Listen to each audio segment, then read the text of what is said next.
Okay guys, it's dark in here for a reason. Check this out. You ready?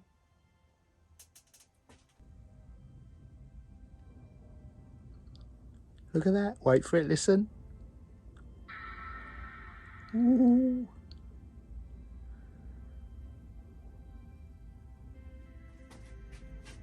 Right, it actually took me quite a while to figure out what triggers this. It's whenever you move this Mac Pro or tip it, it lights up. Look at that. I think it will also do that in reverse.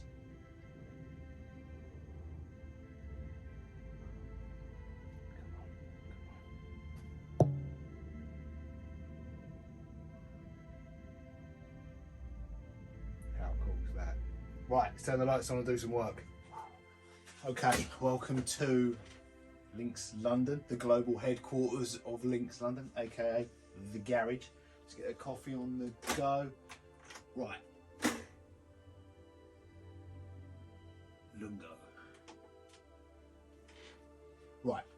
Links London right now is very much, as you can see, in the startup phase. This would be considered, if we had investors, this would be, I think, stage A, round A of investment, but we don't. So we're on our own. Anyway, ultimately, Links London will be a jewellery business,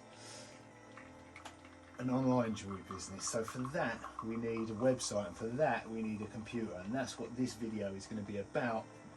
Our new computer. When I say new, it's from 2013 and from eBay, but this is going to be about our phenomenal looking Mac Pro, late 2013. I think it's the 6.1.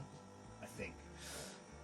Now, I watched a lot of videos about these before buying one. I've wanted one since they came out. I've always thought they looked cool. They were not well received, it's fair to say, by Mac fans when they first launched, and having said that, there's quite a lot of them out there, so they weren't well received in terms of press and reviews and public feedback.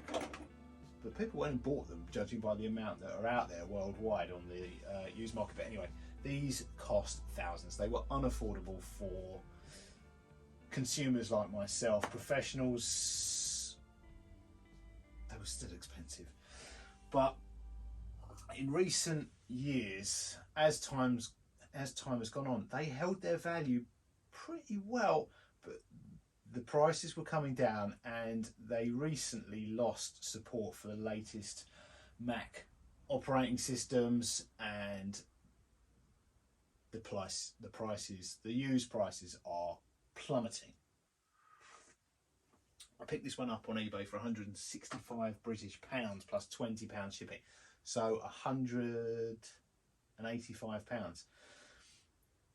Just months ago, maybe a year ago, they probably would have been close to 500. And this is the way I'm going to frame them is there's three models, and this is the base model. And the reason I'd say there's three models is there were lots of models between 2013 and 2018 when these were on sale, and there were lots of configurations, but fundamentally you had three choices of graphics card or GPU.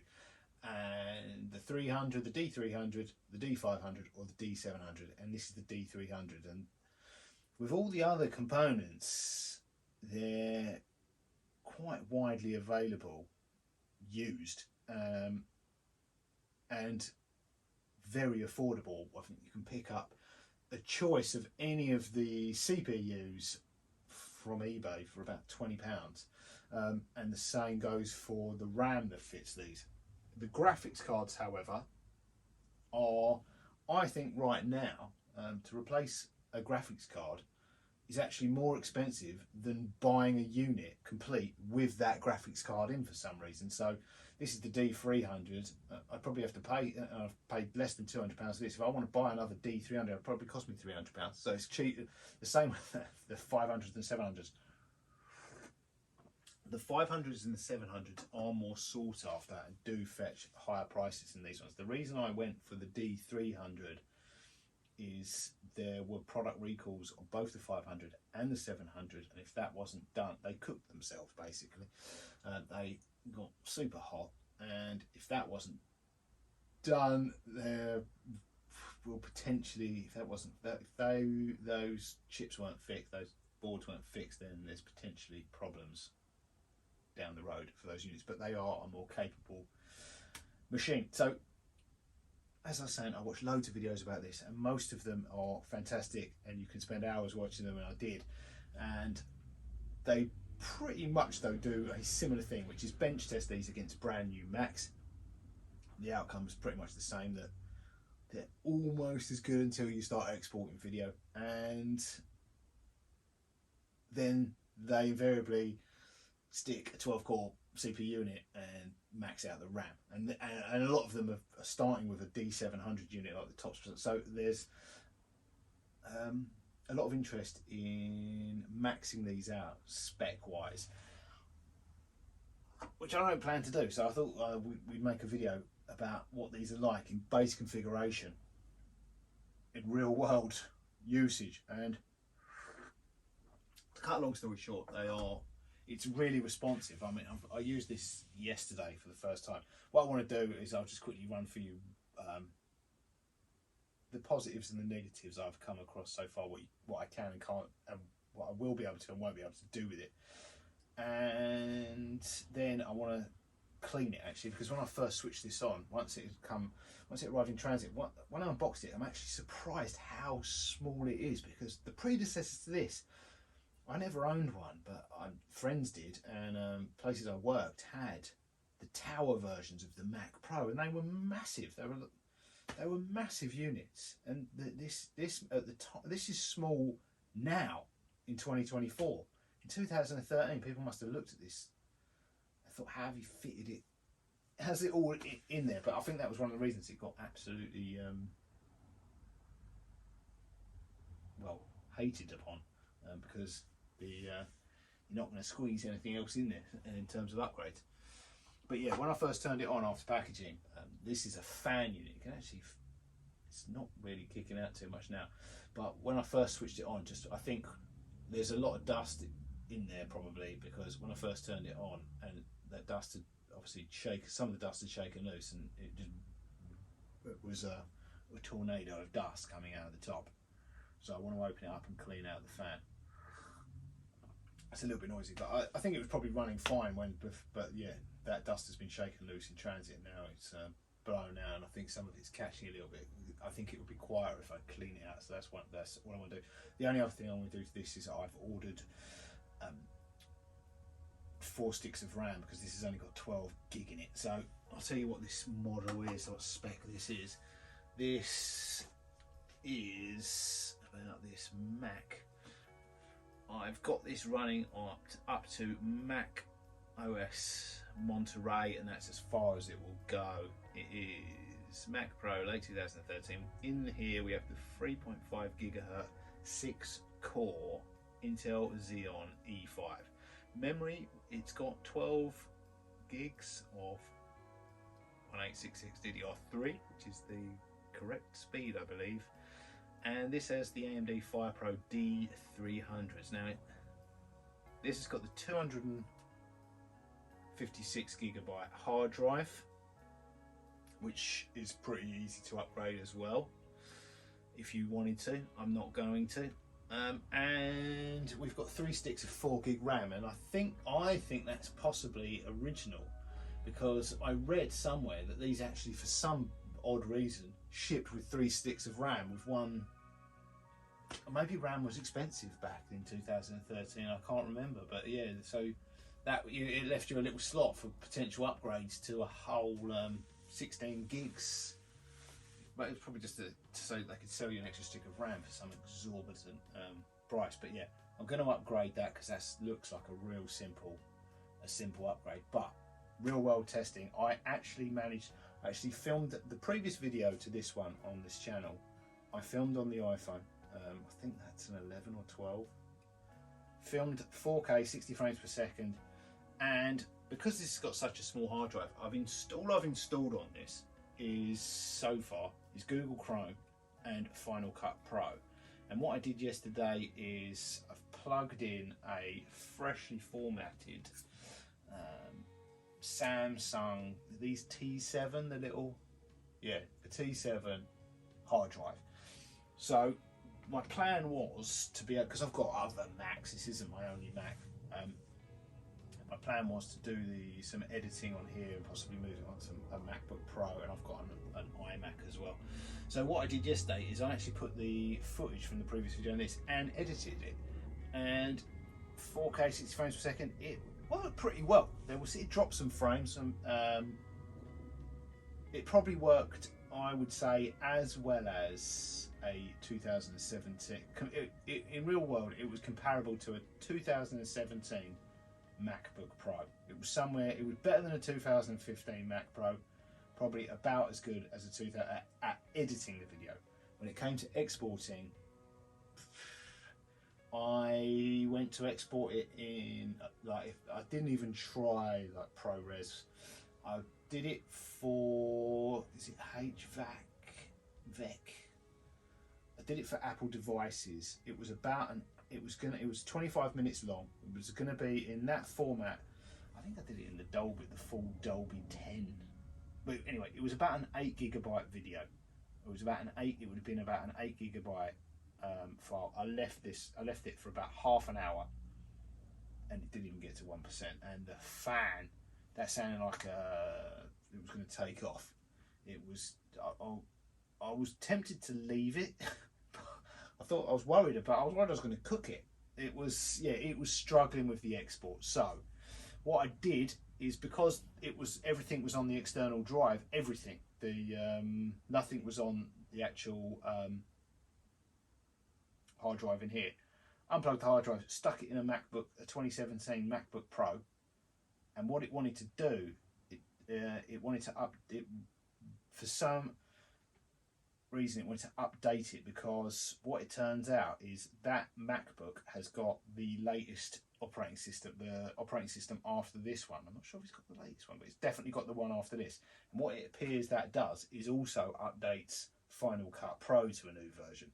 It updated the files on there, and then I exported it. That file still took a 2017 MacBook Pro, which is what I just had it handy. I've got newer Macs, which would have done it quicker. It still took the MacBook Pro a couple of hours to export that 8 gig video. But now when I've plugged this in here, if I go to open it, you cannot open it, because this operation could not be completed. One or more of the libraries you've created with a newer version of Final Cut Pro, these libraries will be ignored. So because I've updated that in a newer Mac on a newer operating system, it now won't open. It did it edited that video, but it's then been updated by a newer version of Final Cut Pro, and now it's not backwards compatible with this. So this is going to be fine for web-based stuff. For editing video that you filmed on newer devices, no. Like if you're doing a few minutes of 1080p or 720p or whatever we used to use back in the day, fine. If you're using newer video formats and long format video, forget it.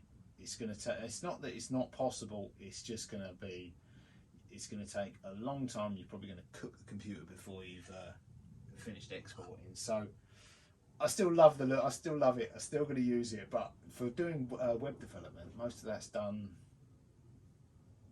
it's cloud based. So the price of these now, as just a web browser, doing emails, you're still going to be able to, I think editing photos will be fine, because yes, that's going to be fine. 4K 60 frames per second video, forget it. But I don't think many people are going to be looking at this as their only computer. I think most people like me that I've seen making videos about these have just been looking at these for a decade, thinking they're they're cool. I'd like one of those. They were unaffordable. Now they're an expensive toy or gadget, but that the price is now for £185. It's yeah, they're actually like, I reckon they're probably as capable as a 200. If you were to go and buy a £200 notebook, laptop, they're probably going to be as capable as something like that. That's going to struggle. It's going to struggle equally with 4K 60 frames per second video. I mean, especially if it's Windows based, it's not even going to be able. You're not even going to be able to transfer those file sizes for a start. Like, forget it. So but you are going to be able to pick up. For instance, I took the video footage from this to a 2017 Mac Pro. The 2017 Mac Pro, at the time of me filming this, you can probably pick one up in reasonable condition, like an i5, for 150 quid. So they're slightly less than these, and in terms of video, more capable. But yeah, if you're looking for a desktop for browsing, for web-based stuff, editing your document, photo, highly recommend. They're a cool looking computer, way smaller than you'd imagine as well. They'll fit perfectly and look cool on any desk, especially with this light thing. If you're thinking of using it as your only computer, think again. And the compatibility, I think the issues with compatibility are only going to get worse, but I love it. And yeah, I'm going to clean it up. We've got to get this sticker off. There was when I bought, I think one of the other reasons I got this so cheap is there was like a fleck of paint here, and it almost looked like a dent and a scratch. I thought this was possibly painted, but I'm not sure what it is. The case is a lot heavier than you'd imagine and a lot thicker, but it was just a fleck of paint. I flicked it and it flicked off, so that it's actually in better looking. If they'd just done a little bit of, I paid £185 delivered. I think if they'd just done a little bit of cosmetic work and photographed this in a more flattering light, it looked kind of knackered. And the stickers didn't help, but it does have the original mains cable. Other than that, it didn't come with anything apart from dust. But yeah, if they'd have, I think this would have been a £250. If they'd have done a little bit of tarting up, it would have been a £250 machine. They didn't, so I got a bargain. But yeah, if you can pick one of these up for a couple of £100, it works really well with this Apple Cinema display. This display is another store. Like, it was a bit of an eBay disaster that's turned out pretty well now. I've got one of these, but this I paid about 50 quid for, delivered. It was real cheap because at the time there was loads of them for sale on eBay, and this one's got some damage around the bezel there, which absolutely no problem at all unless you've got OCD. If you've got OCD, it's the end of the world. But yeah, I paid 50 quid for that delivered, and that I bought that to go with an iMac that I've got, which is like a 2022 model, which I got straight from Apple. It cost thousands, and almost immediately, as soon as I was editing 4K 60 frames per second video on that, it would do about 15 minutes to start with, and then the screen would black out. And it turns out that's the thing. Basically, they've built them so they look cool, but they don't stay cool. So as soon as you start doing anything taxing with that iMac, there's obviously a thermal cutout on the screen just blacks out. But the computer's still running, funnily enough, just fine. It's just the thermal cutout on the screen blacks it out. So if you plug an external display in, it's actually quite a good Mac for video editing.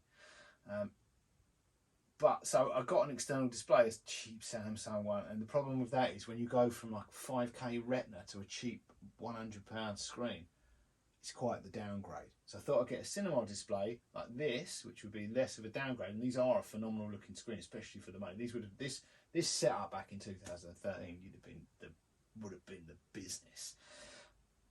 Now it's kind of normal, but yeah, well, actually, these cinema screens now hold up compared to a modern, inexpensive, but compared to the cheap, the £100 Samsung one, This one's far better. However, it's like, I think it's Thunderbolt 2 with it's basically a USB dock. There's about 3 USBs in the back of there, so all that does is turn this into a USB dock. But I think that's Thunderbolt 2, and I just could not get the new Mac to. And I gave up trying to. I got a load of converters because I needed them for the Samsung anyway. But there's obviously some issue. I think if I'd have persevered with powered docks and stuff, I probably would have found a way to get that to run on a new Mac. But like it was just getting to the point where it was just, I was buying things from Amazon. I got to a point where I'd sent about 4 or 5 things, bought things and sent them back, and I was getting fed up with it. And I think they were going to get fed up when we were returning things that I'd opened and tried. But yeah, I'm guessing there's some issue with connecting whatever that is. If that's, it's hard to tell. Is that Thunderbolt 2 or Thunderbolt 3 on these things? I think it's probably Thunderbolt 2. So I would imagine it was probably something to do with getting a powered dock. And I'm sure someone would find a way if they had enough adapters and docks to get it to work. But I gave up. But yeah, I kept it, and I had a MacBook plugged into it, and now I've kept that for this. But if you're getting one of these, I'd keep your eye out for one of these. I think this is the 27-inch cinema display, and I think that's Thunderbolt 2. You can see them with the VGA adapters as well. This Thunderbolt 2 and USB coming out the back, so there's 3 cables. So it's like one. I think it's connected to the power cable as well. I think there's power, USB, Thunderbolt 2. If you're getting one of these, definitely keep an eye out for one of these. The 27-inch cinema display works amazing. Right, enough waffle.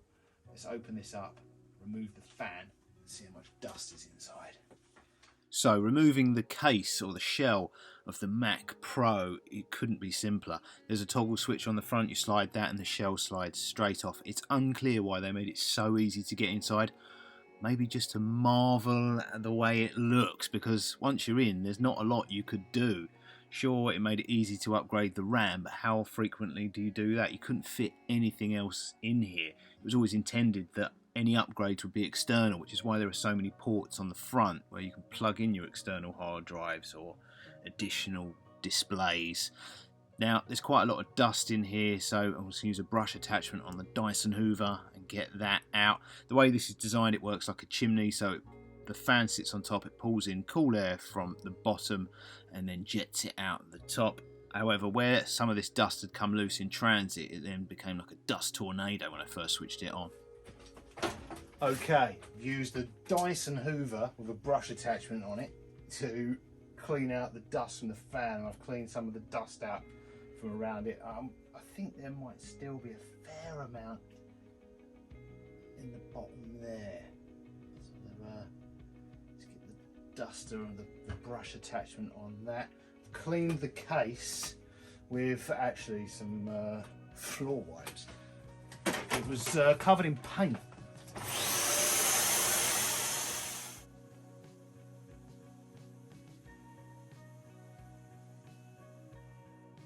The moment of truth is going to be when we power this back on and see how much dust, like a dust tornado out the top. The RAM, I've ordered some RAM for this and it looks super easy, look, just to upgrade the RAM. It's about what you can upgrade, and they made it really easy to upgrade. But yeah, the case came up. I've taken the stickers, just peeled the stickers off from my fingers and thumbs and cleaned that up. It's come up quite good. There's still some flecks of paint on there. Right, let's get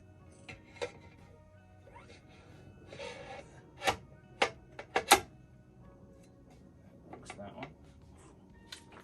Power cable. Plug the screen in.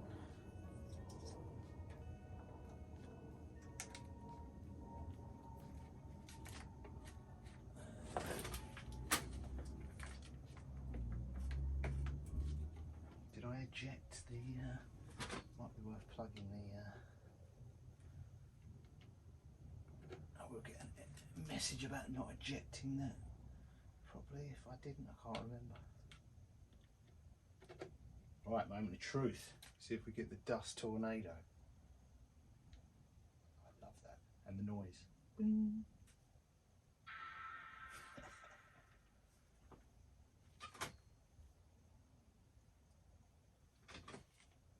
It's so quiet now, I wondered if the fan was actually on. It is on. Super quiet. I think before, where the dust had loosened off, it was jarring the fan a little bit. Yeah, that's ultra quiet now.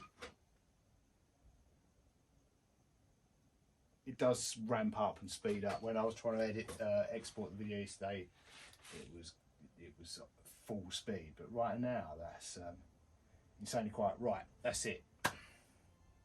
All I've got to do is upgrade the RAM, and then we'll build the Links London website using that. The takeaway from this, I think, is if you're looking at one of these, they look cool. Arguably one of the best looking desktops ever produced. It's much smaller than I remembered, and in my mind thought it would be. I love the fact that we can tip it up. The lights come on so you can see where you're plugging things in, because these were designed for external upgrades with a lack of rubber. But yeah, I'm guessing this was kind of a one of the early space grey finishes. Phenomenal looking machine. Works fantastically with the 27-inch cinema display from around the same era. If you're thinking of getting one, I'd recommend it, but it's limited to what you can do with it. As a web browser, emails, that sort of thing, I think you're better off one of these than an inexpensive modern desktop. If you want to edit videos, you're going to have to get a Silicon Mac.